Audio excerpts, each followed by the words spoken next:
ओम नमः शिवाय। अथ 16 सोमवार व्रत कथा अर्थात शिव मनसा व्रत कथा प्रारंभ। एक समय महामुनि श्री सूत जी महाराज सौनकादिक मुनियों से कहने लगे कि विदर्भ देश में एक अत्यंत सुंदर अमरावती नाम की नगरी है। वहाँ देवादि देव भगवान श्री महादेव जी का विशाल मंदिर बड़ा ही रमणीक बना है, जिसकी महिमा का वर्णन प्राय तीनों लोकों में प्रसिद्ध है। वहाँ पर एक समय आशुतोष भगवान श्री शिव जी माता पार्वती जी के साथ कैलाश से घूमते घूमते एकाएक पहुंचे।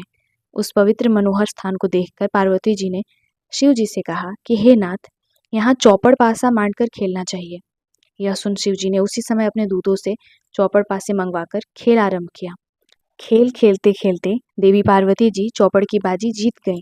यह देखकर महादेव जी कहने लगे कि ये बाजी तो मैं जीता हूँ।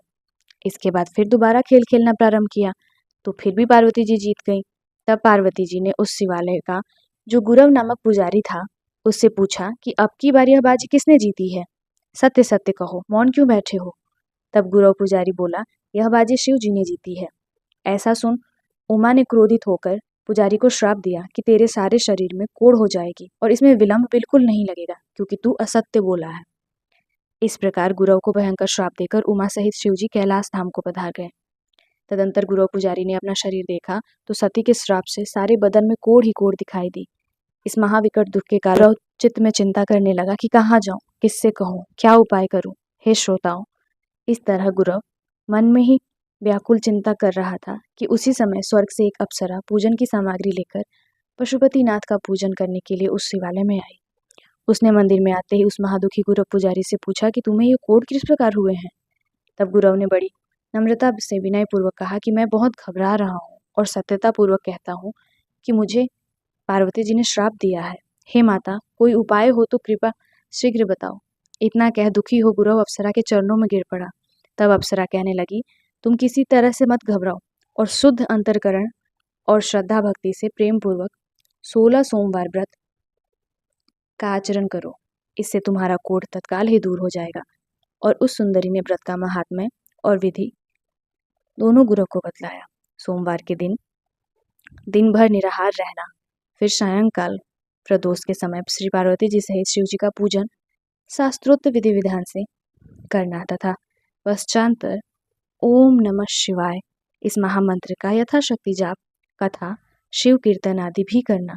तत्पश्चात आधा सिर पका गेहूं का आटा लेकर बिना नमक के 3 रोटी बनाना, अग्नि पर सेक कर घी गुड़ मिलाना और चूरमा तैयार करना। उसके 3 हिस्से करना। प्रत्येक हिस्से में बिप्ल पत्र छोड़कर श्रद्धा भक्ति के साथ भगवान श्री भवानी शंकर को नैवेद्य समर्पण करना। फिर पहला भाग शिव जी के जलाधारी में अर्पित करें, दूसरा भाग ब्रह्मचारी बालकों को ही प्रसाद वितरण करें और तीसरा भाग व्रतकर्ता स्वयं प्रसाद ग्रहण कर लेवे। इस प्रकार बिना खंडित के इस 16 सोमवार का मनसा व्रत का आचरण प्रेम भाव से करते रहें।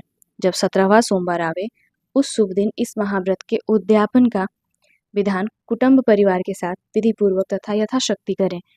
तब 5 सेर गेहूं का आटा लेकर बिना नमक के रोटी बनाएं, अग्नि पर सेक कर घी गुड़ मिलाकर चूरमा बनाएं एवं पूजन हवन आदि संपूर्ण सामग्री लेकर शिवालय में जाकर सपत्नीक शस्त्रोक्त विधि से उद्यापन का कार्य प्रारंभ करें। अर्थात पूजन, अभिषेक, हवन, कथा आदि करके उस चूरमा के 3 भाग बनाकर नैवेद्य आशुतोष भगवान शिव जी को समर्पण कर उसका प्रथम भाग तो श्री महादेव जी को अर्पण करें, दूसरा भाग मंदिर में प्रसाद बटावें और रहा तीसरा भाग इसे अपने घर पर लाकर सकुटुंब प्रसाद ग्रहण करें।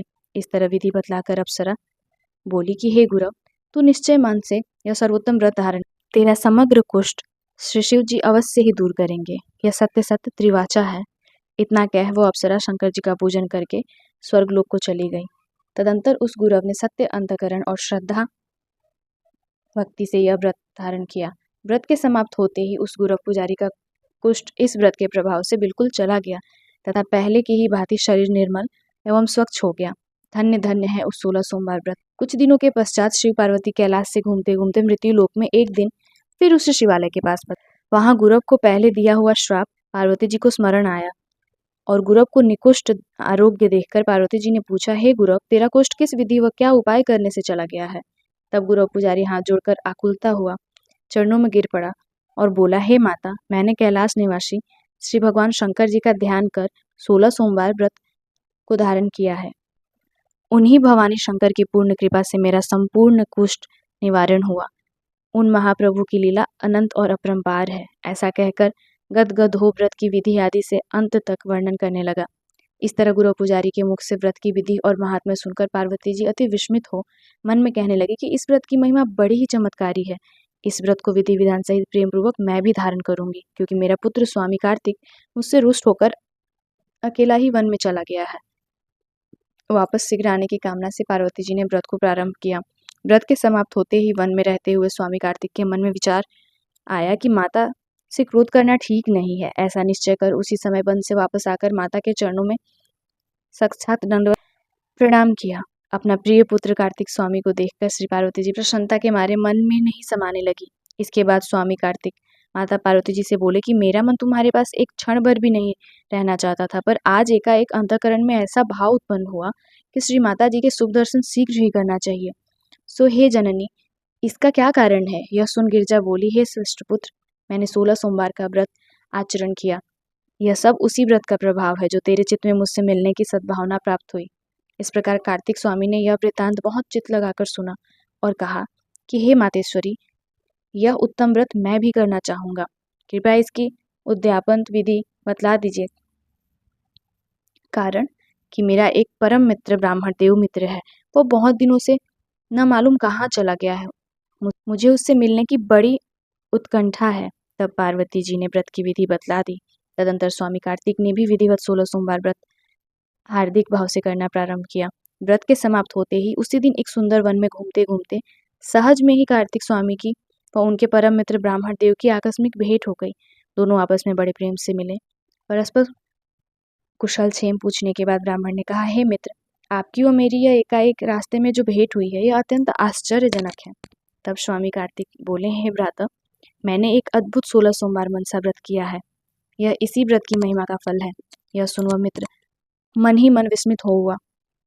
कार्तिक स्वामी से कहने लगा कि हे सखे, मेरी इच्छा श्रेष्ठ विवाह करने की है, इसलिए कृपया मुझे भी इस व्रत की विधि बतलाते हुए। यह सुन स्वामी कार्तिक ने अपने परम मित्र को पूर्णता विधि बतला दी। विप्र व्रत को श्रद्धा भक्ति एवं प्रेम पूर्वक प्रारंभ कर देशादेश को अंतर में घूमने लगा। कर्म की गति बड़ी ही विचित्र और गहन होती है। व्रत के पूर्ण होते ही घूमते घूमते एक दिन ब्राह्मण को मार्ग में एक सुंदर नगर प्राप्त हुआ। वहां की अपूर्व दिव्य शोभा को देखकर विश्राम के लिए वहीं ठहर गया।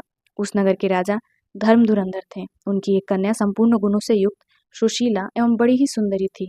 हे श्रोताओं, उस समय राजा ने उस कन्या का स्वयंवर महोत्सव धूमधाम से रचाया था।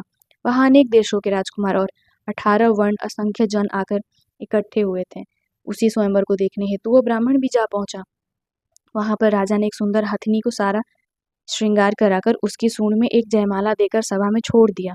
वह हथिनी फिरती फिरती वहां आई जहाँ की वह ब्राह्मण खड़ा था। उसने आते ही ब्राह्मण के गले में जयमाला डाल दी और उसे अपने सिर पर बैठा लिया। राजा ने यह देख बड़ा आनंद मनाया और प्रसन्नता के साथ कन्या का विवाह संस्कार वेदों की विधि से करा दिया एवं अतुल धन धान्य आभूषण आदि सहित उन दोनों के रहने के लिए एक निराला सुंदर भवन भी दे दिया। इस तरह ब्राह्मण सुंदर राजकन्या को पाकर सुख से जीवन व्यतीत करने लगा। एक दिन वह राजकुमारी अपने पतिदेव से पूछने लगी कि हे प्राणनाथ, आपने कौन सा ऐसा भारी पुण्य किया था जिसके प्रताप से मैं आपको प्राप्त हुई हूँ। यह सुन वह ब्राह्मण कहने लगा कि हे प्रिय, मैंने आशुतोष भगवान शंकर का ध्यान लगाकर 16 सोमवार व्रत मनसा धारण किया था। उसी महाव्रत के पुण्य से तुम मुझे पत्नी रूप में प्राप्त हुई हो। यह सुन राजकुमारी आश्चर्य करती हुई कई बार धन्य धन कहकर बोलती कि यह व्रत तुरंत फल देने वाला है और बड़ा ही चमत्कारी है। इसका मैं भी हार्दिक श्रद्धा भक्ति के साथ चिरंजीव पुत्र कामना के लिए आचरण करूंगी। इतना कह उस राजपुत्री ने उक्त व्रत करना प्रारंभ किया। व्रत के पूर्ण होते ही कुछ दिनों के पश्चात राजकुमारी को भूत भावन भगवान शंकर की असीम कृपा से 100 वर्ष की उम्र वाला सुशील, ज्ञानी, पुण्यशील, प्रतापवंत तथा माता पिता की सेवा करने वाला आज्ञाकारी सुंदर पुत्र उत्पन्न हुआ। वे दंपति मन ही मन इस शिव महात्म्य का वर्णन करते हुए एवं पुत्र को देख देख कर बड़े ही हर्षित हुए। इस तरह जब उस ब्राह्मण का पुत्र कुछ बड़ा हुआ तो थोड़े ही दिनों में पढ़ लिख कर संपूर्ण ज्ञान से निपुण हो गया। एक दिन विनय पूर्वक हाथ जोड़कर माता से प्रश्न करने लगा, हे जननी, मैं सकल गुण संपन्न तुम्हें कौन से पुण्य तप के प्रताप से प्राप्त हुआ। यह सुन माता ने उत्तर दिया कि हे धर्मशील पुत्र, मैंने उत्तम शिव व्रत 16 सोमवार मनसा व्रत भक्तिपूर्वक एकाग्र मन से धारण किया है, जिससे त्रिशूल पाणी महादेव जी ने प्रसन्न होकर हमारी मनोकामना पूर्ण की। ऐसा सुन उस पुत्र ने नम्रता से फिर पूछा कि हे माता जी, कृपया इस परम श्रेष्ठ व्रत की विधि मुझे भी बतला दीजिए। मैं भी इस व्रत को शुद्धांततःकरण से अवश्य ही धारण करूंगा, क्योंकि मेरी इच्छा दुखों से रहित होकर विशाल राज्य प्राप्त करने की है। तब माता ने उक्त महाव्रत की विधि अपने प्रिय पुत्र को बतला दी। फिर ब्राह्मण के पुत्र ने इस व्रत को यथाविधि करना प्रारंभ किया। व्रत पूर्ण भी होने नहीं पाया था कि एक विशाल देश के राजा, जिनकी बिल्कुल वृद्धावस्था प्राप्त हो गई थी, उसके कोई पुत्र नहीं था, केवल एक कन्या संतान ही थी। उस समय राजा ने सारे राज्य भर में यह घोषणा करवा दी कि मैं राज सहित अपनी कन्या स्वयंवर द्वारा प्रदान करूंगा। यह सुन विप्र कुमार भी गया और स्वयंवर में कैलाशवासी भगवान शंकर की कृपा से उस राज्य कन्या ने सर्वगुण संपन्न उस ब्राह्मण पुत्र को चुन लिया एवं नृपति श्रेष्ठ के विधिक्त विधि से कन्या का विवाह संस्कार महोत्सव के साथ करा दिया गया तथा राज्य के संपूर्ण अधिकार राज्य सहित देकर आप वन में तप करने के लिए चला गया।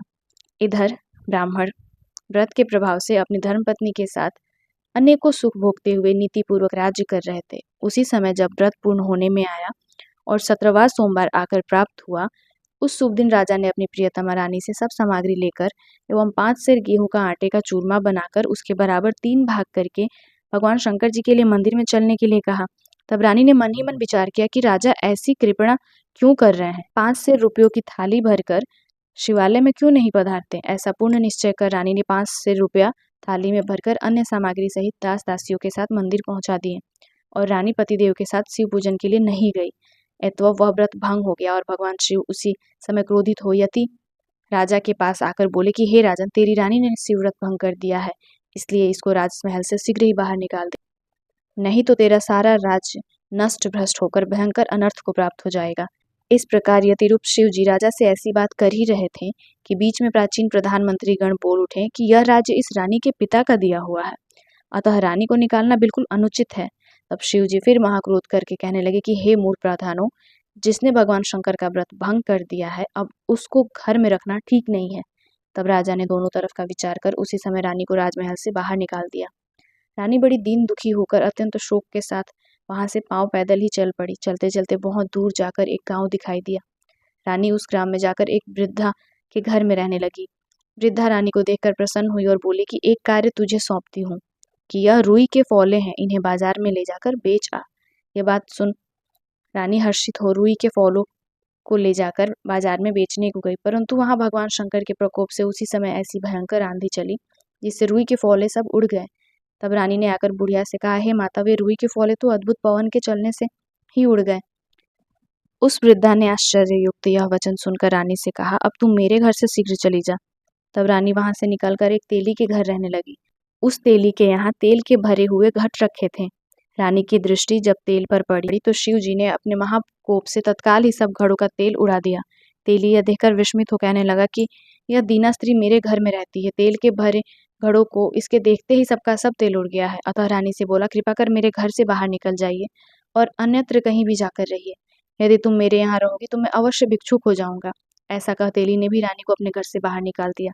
रानी वहां से चलते चलते एक नदी के तट पर पहुंची तो वहां उसकी दृष्टि पड़ते ही उस नदी का सारा पानी तुरंत सूख गया। तब रानी मन में बड़ी आश्चर्य करती हुई विचार करने लगी कि ये सब मेरे महापापों का फल है। तदंतर वो रानी नाना तरह के महासंकट उठाती हुई एक मारे मारे चारों ओर वनों वन घूमने लगी। फिरते फिरते अकस्मात एक सुंदर निर्मल जल से भरा सरोवर देखा। रानी उस तालाब के समीप आई और जल के ऊपर उसकी दृष्टि डालते ही पानी में असंख्य कीड़े पड़ गए। यह देख और अधिक व्याकुल होने लगी। उस समय वहां पर ग्वाल बाल गौ और बछड़ों को चराते हुए पानी पिलाने के लिए आए हुए थे। उन्होंने भी उस जल के भीतर असंख्य कीड़े पड़े हुए देखे तो आपस में कहने लगे कि यह पानी नहीं पिलाना चाहिए। ऐसा कहकर खाली ही चले गए। इतने में ही वहां जल लेने के लिए एक तपस्वी गुसाई महाराज भी आए और उन्होंने भी यह चरित्र देखा तो उनको रानी की दशा पर बड़ी दया आई।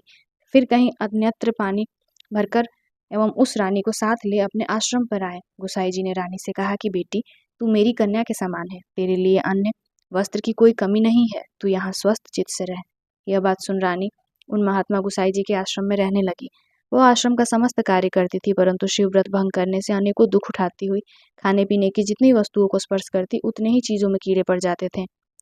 यह देख गुसाई जी अत्यंत चिंतातुर होकर आश्चर्य करने लगे और विचार करने लगे कि अब क्या करना चाहिए। इस निराश्रित दिन दुखिया अबला पर क्या दोष लगा है?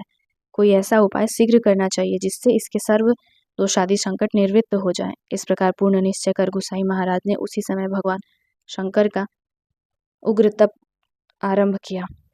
उससे कुछ ही समय में भोलेनाथ प्रसन्न हुए और प्रत्यक्ष रूप में प्रकट होकर बोले, जो तेरे अंतःकरण में हो वर मांग। तब गुसाई जी ने चरणों पर गिरकर हाथ जोड़कर प्रार्थना करके कहा कि हे भगवान, इस भाग्यहीना अबला पर क्या दोष है और उससे यह कैसे छुटकारा पा सकेगी? प्रभु कृपा कर मुझे ये बताइए। तब दीन दयालु भगवान शिव ने कहा कि हे तपस्विन, इस रानी ने मेरे 16 सोमवार व्रत को भंग कर दिया है, अतः इसी महादोष से इसे अनेकों संकट प्राप्त होकर ऐसी महा विकट दशा प्राप्त हुई है। यह रानी हार्दिक भाव भक्ति से इस मेरे परम प्रिय 16 सोमवार मनसा व्रत को यथाविधि अखंड आचरण करे तो हे महात्मन, व्रत समाप्त होने पर ही यह संपूर्ण दोषों तथा दुखों से छूट जाएगी तथा स्वयं इसका पति यहाँ आकर शीघ्र ही इसे ले जाएगा और पहले की तरह अतुल सुख और सौभाग्य से प्राप्त कर पाएंगी। हे श्रोताओं, महादेव जी ने ऐसा वरदान देकर कैलाश धाम को अंतर्ध्यान हो गए।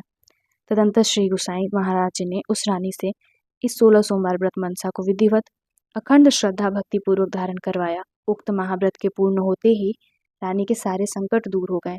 अर्थात इस व्रत के प्रताप से उधर कई दिनों में राजा एक दिन अपने मन में विचार करने लगा कि रानी की कोई खोज कहीं करानी चाहिए। ऐसा निश्चय करते ही तुरंत दूतों को बुलाकर रानी को ढूंढने के लिए चारों ओर देश दशाओं में भेज दिया। ढूंढते ढूंढते वहां आ निकले जहाँ रानी श्री गुसाई जी के आश्रम पर रहती थी। रानी की व दूतों की परस्पर पहचान हुई। फिर दूतों ने जाकर रानी से संपूर्ण सुवृत्तांत राजा को द्योपांत का सुनाए। दूतों से यह संवाद सुन राजा बहुत ही प्रसन्न हुए। प्रधानमंत्री सहित उस वन में आकर गुसाई जी महाराज से मिले और रानी को अपने साथ लेकर चलने को तैयार हुए। उस समय राजा ने गुसाई जी को वस्त्र आदि भेंट कर नम्रता से प्रार्थना कर क्षमा याचना की। तब गुसाई जी ने राजा से कहा, राजन, मैंने आज तक इस रानी को अपनी कन्या के समान रखकर पालन किया था, अब आप इसका पालन करना। इतना कह प्रेम अश्रु लाकर गदगद हुए। उस समय राजा रानी ने श्री गुसाई जी महाराज के चरणों में साष्टांग नमस्कार एवं मधुर वाक्यों से उनका समाधान कर रानी सहित रथ में बैठकर अपने नगर में आ गए और चारों ओर नगर में आनंद महोत्सव की बधाई घर घर में होने लगी। राजा रानी के आते ही राजभवन में अनेक तरह के बाजे बजने लगे व मंगल नृत्य गान होने लगे। इस प्रकार का महोत्सव राजा ने बड़ी प्रसन्नता पूर्वक किया और उसी समय ब्राह्मणों को भोजन, दान, दक्षिणा एवं अतिथि याचकों को मनचाहा नाना प्रकार का दान, धन धान्य सहित देकर प्रसन्न किया। इस तरह राजा रानी की भेंट होने से सब प्रजा को ही बड़ा हर्ष हुआ और राजा निष्ठ कर्म, धर्म व नीति पूर्वक राज्य करने लगा। सूत जी महाराज इस प्रकार सौनकादिक मुनियों को कथा सुनाते हुए कहने लगे कि इस 16 सोमवार मनसा व्रत को पृथ्वी पर कोई भी जन श्रद्धा भक्ति एवं यथाविधि से आचरण करेगा, उस पर आशुतोष भगवान श्री शिव जी शीघ्र ही प्रसन्न होकर उसके जन्मांतरों के समस्त पाप, दोष, दरिद्र, रोग व सर्व संकट आदि को निवारण करेंगे तथा जो कोई मनोकामना धर आदर सहित व्रत को पूर्ण करेगा, उसकी समस्त मनोकामना पूर्ण सफल होएगी। यह बिल्कुल ही सत्य है।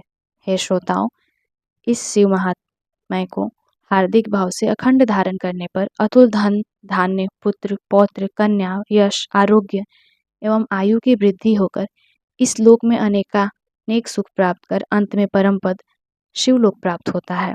इस कथा को जो कोई श्रद्धा पूर्वक एकाग्र मन से सुनेगा अथवा सुनावेगा, उस पर श्री उमा महेश सदा प्रसन्न रहेंगे। श्री व्यास जी महाराज श्रोताओं से विनय करते हैं कि यह उत्तम व्रत तथा कथा आदिकाल से है। इति श्री 16 सोमवार मनसा व्रत कथा समाप्त। जय भोलेनाथ।